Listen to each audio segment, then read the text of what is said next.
On va revenir avec vous, Wassim Nasr, bonjour, sur la Bonjour. situation dans la zone frontalière entre le Niger et le Mali. Depuis début avril, les djihadistes de l'organisation État islamique sont à l'offensive, une offensive qui semble reprendre, qui semble plus intensive hein, depuis 48 heures.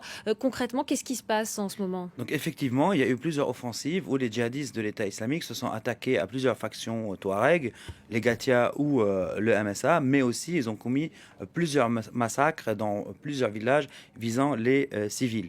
Il y a eu des messages audio à destination des populations Touareg d'Aoussak. Donc pour certains, c'était des relectures de papier ou d'écrits de l'État islamique et d'autres des mises en garde audio parce qu'ils savent que c'est comme ça qu'ils peuvent toucher les populations pour qu'elles s'éloignent des factions locales et qu'elles ne soient pas partie prenante du combat. On va voir une carte où tout ça est assez, on va dire, explicite, surtout les attaques, l'attaque des dernières 48 heures. Donc voici la carte. Toutes les villes où, en noir, sont les villes où l'État islamique est présent et où l'État islamique a réussi à dégager les populations. Donc les premiers combats ont eu lieu à Andermboukan, ici. Et puis l'attaque des dernières 48 heures, c'était là, Emis et Inekar. Et on sait que les équipes de l'État islamique ont longé la zone là pour s'attaquer ici. Donc on voit bien qu'à la frontière, après avoir vidé Inchinan et Tamalat au début du mois dernier, les populations ont fui vers cette zone-là. Et là, d'après des sources locales, les populations essayent encore de fuir plus vers le nord. L'État islamique a envoyé des effectifs d'ici pour s'attaquer à ces villages.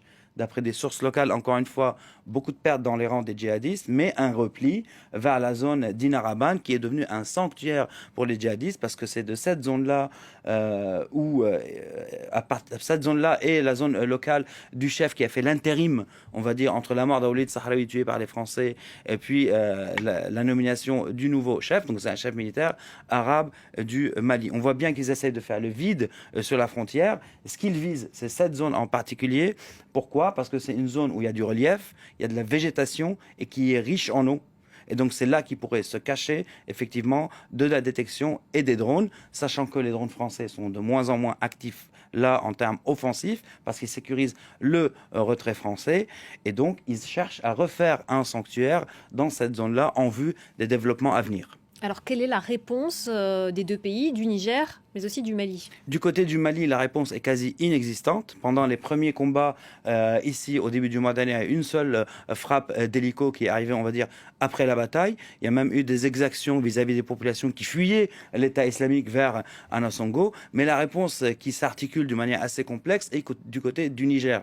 Donc je reviens tout juste de Niamey, où j'ai eu l'occasion de m'entretenir avec plusieurs acteurs locaux, avec le président Bazoum, plusieurs ministres, plusieurs militaires, qui m'ont expliqué quelle est leur stratégie, chacun de son point de vue. Donc évidemment, il y a le volet négociation.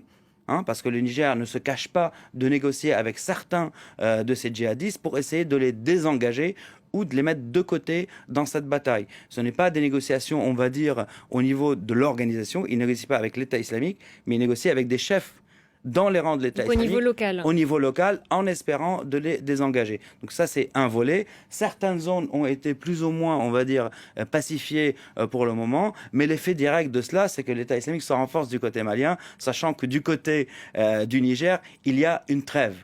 Deuxième volet, c'est ce que le président Bazoum a entrepris avec la France, donc l'établissement de nouvelles bases, on va dire, côté Niger, des armées françaises, et surtout ce qu'il a entrepris après ce qui s'est passé à Terra. Et là, on a une deuxième carte qu'on pourrait peut-être voir pour voir quels sont les fronts ouverts entre les djihadistes et le Niger. Donc pour continuer là-dessus, on sait très bien qu'à Terra, un convoi de Barkhane a été arrêté. Il y a eu 3 morts nigériens. Le président Bazoum a réussi à convaincre les Français de payer moitié-moitié Niger et France pour indemniser les populations locales, ce qui est vraiment une percée conceptuelle du côté de la France. On voit que le Niger a plusieurs fronts avec les djihadistes, Adifa, Tillabéri et Torodi. Donc ce que je disais tout à l'heure, dans le Tillabéri, ils ont réussi à avoir une trêve, plus ou moins, mais les combats continuent à Torodi. Donc c'est une équation très complexe. Et dernière chose qu'on peut dire là-dessus, on sait que le Niger a reçu des drones, les fameux drones turcs Bayraktar, qui ont fait leurs preuves en Russie, au Karabakh, mais aussi en Libye en premier lieu, pour contrer les djihadistes. On sait qu'il y a 6 drones qui vont être placés à Tawa pour pouvoir rayonner sur cette zone et avoir une force aérienne qui fait défaut jusqu'à aujourd'hui au Niger, qui pourra compter sur des moyens propres plus l'aide de la France, plus la négociation. Donc tous les volets qui sont à sa disposition, le Niger est en train de les utiliser. Merci beaucoup, Wassim Nasr, spécialiste des mouvements djihadistes, pour cet éclairage sur ce qui se passe en ce moment à la